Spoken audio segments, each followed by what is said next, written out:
Green Lantern. This is a kind of special episode, so I'm not quite sure which number it is. I do know I'm bumping a number out of the way, so next week's episode is going to give you the wrong introduction. Apologize in advance. I'm here to talk about Green Lantern, the animated series. I just recently watched the premiere that aired last weekend. I caught it today, so you'll be able to see this episode before episode 2, which is why I'm bumping the next episode out of the way. The first episode is basically made up of the various bits and pieces that Cartoon Network has showed us over the past 6 months or so. We meet Hal Jordan, who doesn't really look like Hal Jordan, but his writing is good enough. His voice, about as good a casting choice as Ryan Reynolds, I guess. Doesn't say much. Interestingly, while this is set in the Geoff Johns interpretation, meaning, Red Lanterns and all that, so far we haven't seen Guy Gardner, John Stewart, or Kyle Rayner, so that's interesting. I'm kind of wondering what role they're going to play.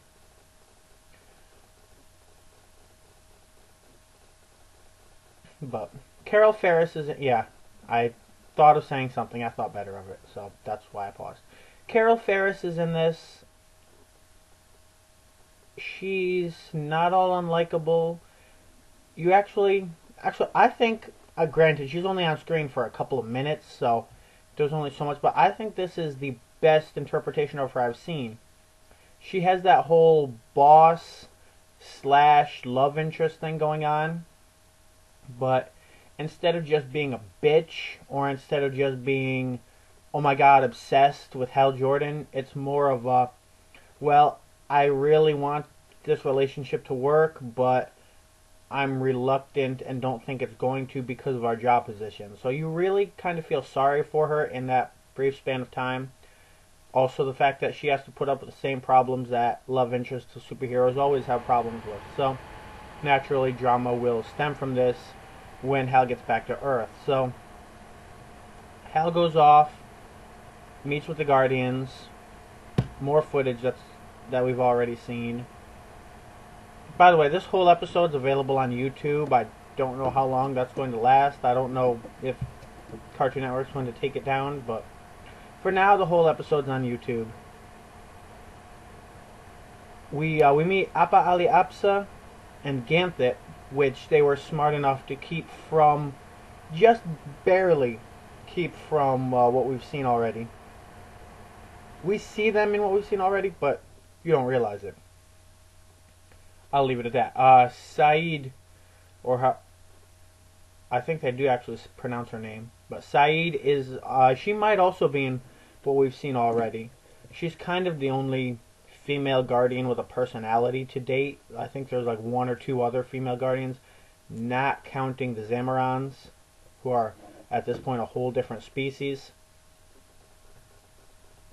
But anyway, off of name-dropping characters, because, obviously characters will be in this.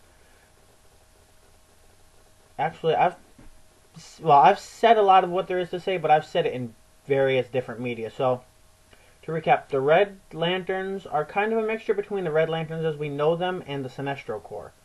The Sinestro Corps war hasn't happened at this point because they're shocked and appalled by the death of one Lantern. Where in the universe is potentially different. I'm not exactly sure where the coordinates of where the 6 inversions were originally being kept was, but at this point, Atrocitus is hosting his corps on a holy land to him planet that is 18 months at warp speed away from Oa. So even Scotty would have been hard pressed to get there in time. Luckily, via Deus Ex Machina, there is a starship with a power battery for an engine, can get there, yada yada. I'm not trying to I might as well recap the whole episode. But Red Lanterns are killing Frontier Green Lanterns that most GLs don't even know about. There's 3 specific Red Lanterns here. Never good with their names, but there's Atrocitus, there's the one guy that you see in pretty much every Red Lantern promotional image, because, you know, he kind of looks like Krang with arms. And then there's this one human guy, don't know if he's from Earth or not, but he's kind of reluctantly a Red Lantern. And here's where the biggest difference between the Red Lanterns as we know them and these Red Lanterns are, which is they're capable of rationalizing, they're capable of reasoning, speaking. They're not just spewing magma blood from their mouths while talking about how much they rage and hate. They're actually two-dimensional beings. And I say two-dimensional, you know, a third dimension could some...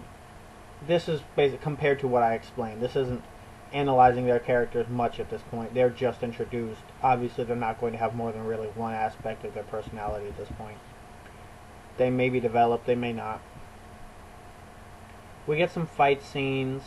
Hal and Atrocitus meet. It's kind of unclear whether or not Red Lanterns themselves are causing the power rings to drain like they're supposed to in the comics, but that may or may not be addressed. So, trying to look at this independently of the comics, it kind of sets up a decent thing, you know. It's more of a Green Lantern Corps type thing than an actual Green Lantern thing, but it's kind of in the way that a Green Lantern one-off is. Basically, it's not about Hal being on Earth and going through those types of dramas and dealing with threats to Earth at this point. Presumably, Season 1 will be mostly in space, because it'll have a lot to do with the Red Lanterns. So in that way, yes, in the terminology of the comics, it's more like Green Lantern Corps than Green Lantern. At the same time, Hal is the main character, so it's got that. So it basically takes in part different aspects of the Green Lantern mythology, which is fine. I'd like to see if John Stewart, being the more well-known cartoon Green Lantern, Kyle Rayner and Guy Gardner show up into this. Kind of wondering what they're going to make of it. This is running kind of longer than the normal episode, so I'm going to wrap it up. Do I recommend this? Yeah, why not? I mean, it's definitely better than the Green Lantern movie. I don't think it's has a good chance of going as bad. Is it as good as Batman the Animated Series? I doubt it. This is going to be a clear series. The Batman the Animated Series was a whole lot of one-shots, and each one was artistic in its own way. Batman in general has never been big on take a story and tell it over a long period of time. The closest thing you really got were things that were adapted into movies, the Red Hood, that type of thing. Generally, Batman is a series of adventures, and that's how it goes. So, and I don't think each episode will be as good. Whether it's remembered as good of a series is yet to tell. I mean, this is a new art style for DC.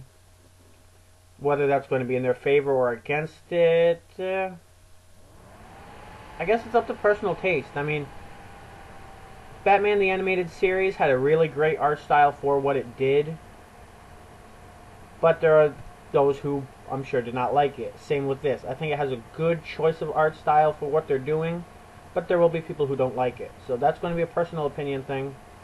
Ultimately, I think this series will do well. I'm not going to put all my bets on it being the best DC series ever, but I think it's going to be a very memorable, well-liked series. So, we'll see next time I get a chance to watch an episode and talk about it, if my predictions are close to accurate at all. Man in Black out. Until next week with Green Lantern number 3.